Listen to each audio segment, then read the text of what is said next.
Hi, everybody. Welcome back to Ox Talks. Thanks for tuning in to today's show.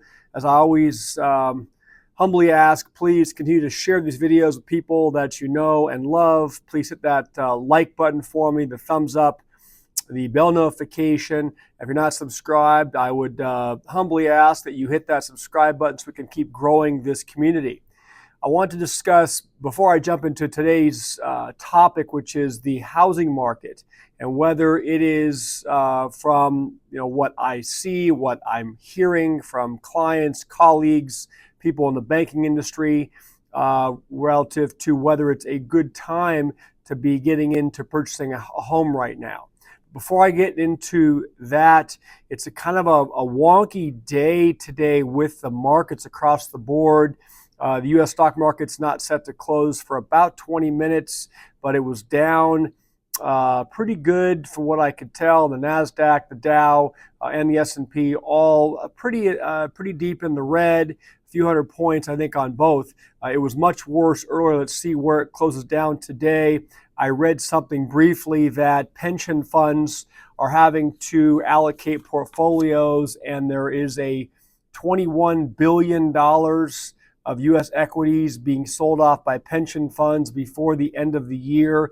It was a paywall article, so I didn't dig into the specifics of it, but that was a headline I saw. If any of you know what the reason for today's sell-off is in the U.S. equities markets, please let me know. The 10-year was up about 4 basis points. Last time I checked, still over 4.61%, which is not a comfortable place for the markets to be, but also the U.S. index is down fractionally. Gold and silver are selling off. Cryptocurrencies are selling off. So we kind of have a pan sell-off in all the different asset classes, other than a little bit of a spike in the 10-year, but nothing so serious that it should be triggering this much of a sell-off. So again, love to hear your thoughts, comments, what you think this is. Maybe it's just light volume, and so that's why you get these outsized moves towards the end of the year. You also may have some selling by people looking to raise capital for taxes and things like of that nature. Let me jump into two articles that I pulled up. One I saw today from Yahoo Finance, a couple days ago from Yahoo Finance, says 5 reasons why you might want to hold off buying a home in the next 2 years. Again, maybe this doesn't apply directly to you if you own a home or if you've decided you're never going to buy a home, but it might apply to a family member, a child of yours, a potential first-time home buyer. And the next article is from Business Insider I pulled up that was published about 3 weeks ago. And it says, when will the housing market crash? Economists don't foresee it in 2024, 2025. And I teased out some of the highlights from both articles, and I'm going to throw it out there so you guys can give this some thought. I'll tell you a story. What prompted me to do today's to pick this as today's topic. I was in my bank yesterday. It's a local mid-sized bank here in my community that I have my corporate accounts with, some of them. And there was a real young guy dressed super nice. He was in a suit in the inside the bank in one of the teller lines when I was in there yesterday. And I took notice, pretty young guy, probably he couldn't have been over 30 years old. And he finished his transaction. I know all the tellers in there, all the loan people. And after he had walked out, one of the tellers said to one of the other tellers, "Wow, it's so fantastic that he's so young and buying his first home." And evidently he was in there pulling funds out, I believe, to capitalize the down payment for this new home purchase.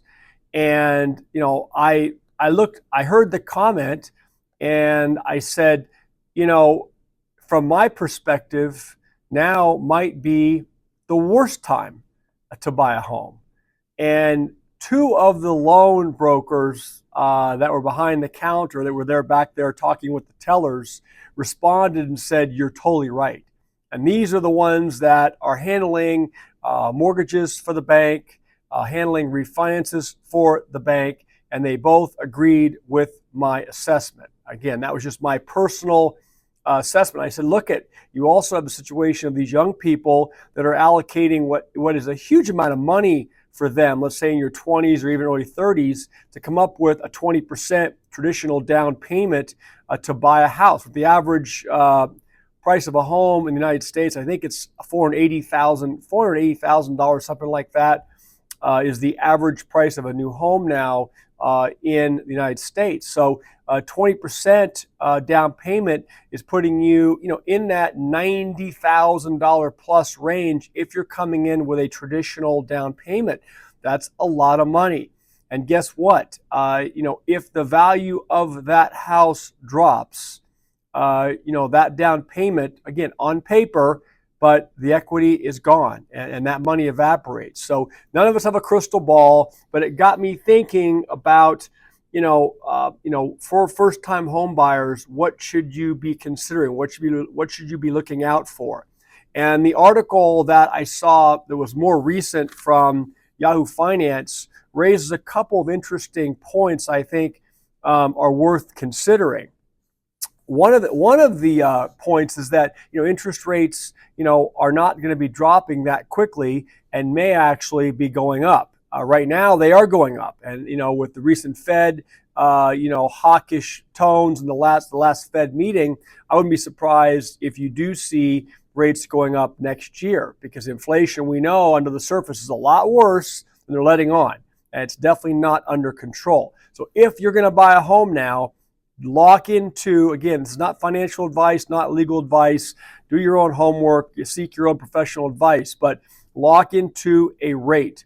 Do not get yourself into an adjustable rate mortgage, assuming that those rates are going to be coming down and that you're going to have a less monthly payment. It could go just the opposite, and you see yourself adjusting into a higher rate, in the future. And that could be catastrophic if you're basing, the value of the house you're buying on your current income structure and your other financial, let's say, elements of your financial portfolio, right? So I thought that was an interesting part of the article relative to rates.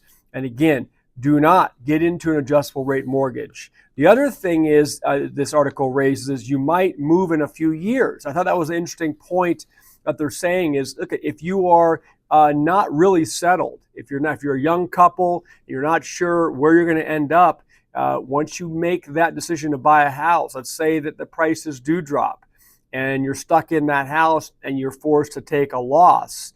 Those are all things that you need to think about now in terms of timing. If you're not set in your career, if you are thinking about maybe moving to a different state, give that some thought. The next thing that we talk about all the time on this show and more recently is if your job is not stable. And we know exactly what's going to be happening. Well, we know what's likely going to be happening next year is that the job situation in this country is going to continue to deteriorate. We know that there are going to be a substantial amount of government job layoffs, and those folks are going to be in the private sector looking for work, okay? And so is your job stable? Do you have a backup plan if you take the plunge and buy a house and you get fired from your job and you get laid off? I see and read comments from you guys all the time about people that have been laid off for many months and they have not had success despite major effort in finding a new job. Okay, so give that some thought. You might think your job is stable, and it turns out that it wasn't stable because something was going on behind the scenes that you weren't aware of. Or at least consider having a backup plan where you can generate money on your own outside of your regular 9-to-5 job, okay? The worst thing you can do is get in a situation where you've made a huge decision to buy a home. You want that to be one of the most enjoyable decisions that you make, and then something happens where you have an unforeseen financial event, a medical issue, you're laid off from your job, anything like that, and all of a sudden now you can't make those house payments. And guess what happens? Instead of becoming one of the happiest let's say, times of your life, it'll become a nightmare as that thing goes into default and foreclosure. Again, not being negative, not trying to be Debbie Downer here, but that is a reality that you guys need to be thinking about, when it comes to the timing for buying a home. And then the next article that I saw was out of the Business Insider, and they raise a few key points. And that was a few weeks ago, okay? But a few weeks ago, and some statistics they're sharing from the Mortgage Bankers Association back in September. This was before the election results, okay? And before the recent Fed meeting, and things have changed. There's been a shift in dynamics, so keep that in mind. Fannie Mae sees home prices increasing 5.8% this year in 2024. However, listen to this, 3.6% in 2025. And the Mortgage Bankers Association forecasts home prices will have gone up 3.8% by the end of this year and 1.5% by the end of 2025. In 2026, the MBA thinks prices could rise another 1.5%.